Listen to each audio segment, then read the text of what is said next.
V Sloveniji v grobem obstajata dva tipa stanovanjskega problema.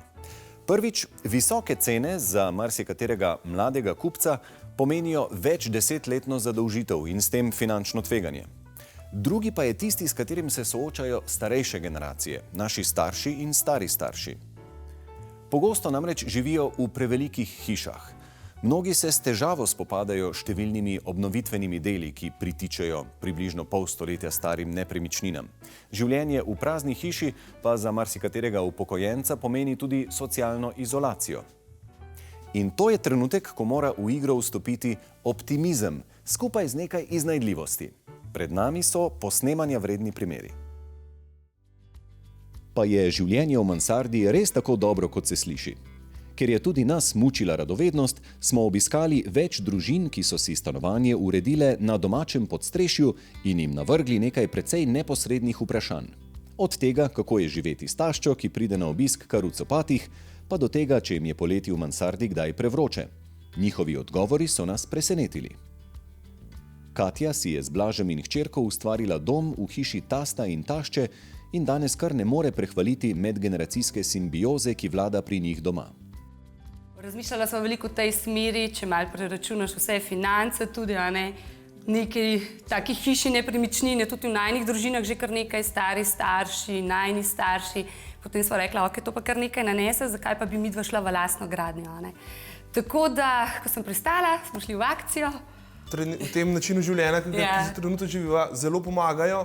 Mogoče, ko bojo pa moji starši starejši, bomo pa tudi midva lažje pomagala in s tem vrnila neko uslugo za to pomoč. Katja in Blaž sta morala za ureditev podstrešnega stanovanja poseči v izgled in konstrukcijo obstoječe hiše. Uredila sta si zunanji dostop in na enem delu nekoliko dvignila streho. Pri tem pa jima je pri iskanju najboljših rešitev in pridobivanju dovoljenj pomagal prijatelj arhitekt.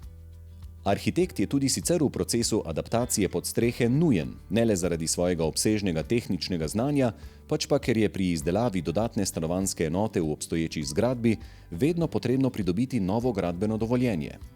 Tako smo se po nasvet napotili tudi k arhitektoma, konkretno k Nini in Matevžu Granda, ki sta poleg strokovne izkušnje z nami delila tudi svojo lastno, osebno.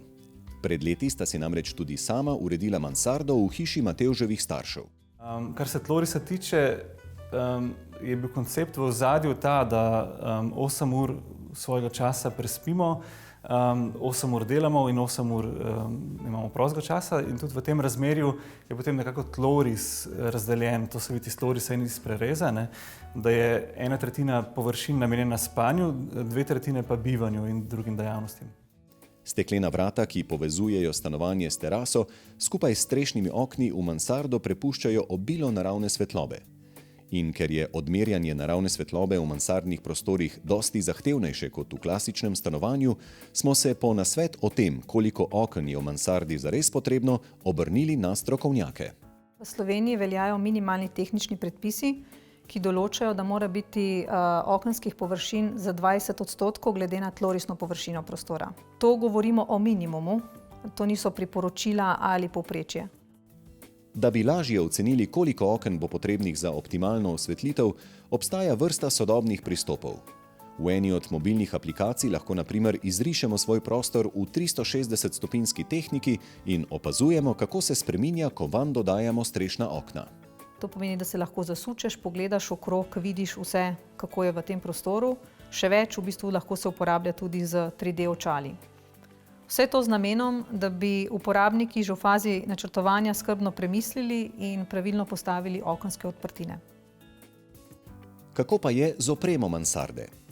Ustvarjalni par je v svoje gnezdo v podstrehi hiše staršev napolnil s po meri izdelanim pohištvom. Špela je vso opremo izrisala kar sama. Večina omar je vgradnih, s čimer je do zadnjega kotička izkoriščen vsak mrtev kot pod poševno streho.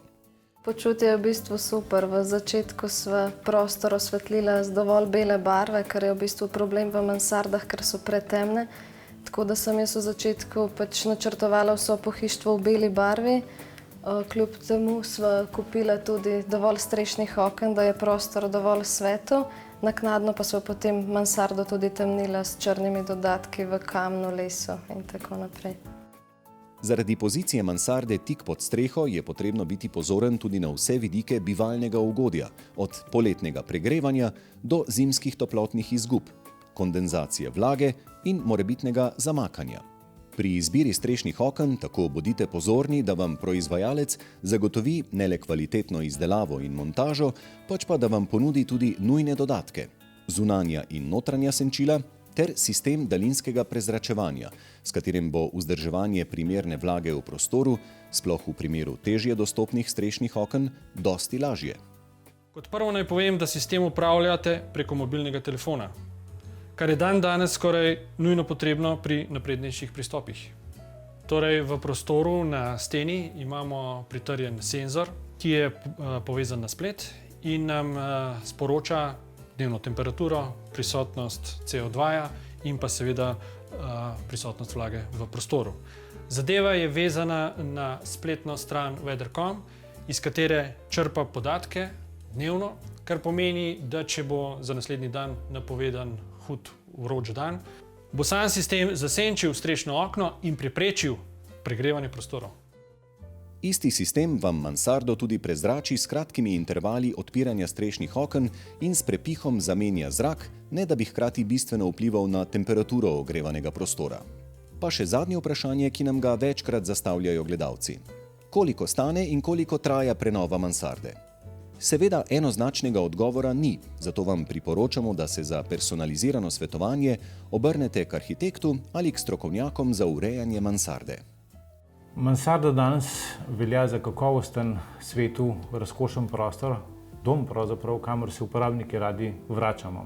Uporabnikom svetujemo, pomagamo urediti mansardo v prijeten prostor, jih opozarjamo na tudi morebitne napake, ki bi se lahko zgodile in vse to jim nekako prinaša neko bivalno okolje, kot je tudi tukaj. Tudi ta mansarda je bila urejena s pomočjo naših strokovnih nasvetov.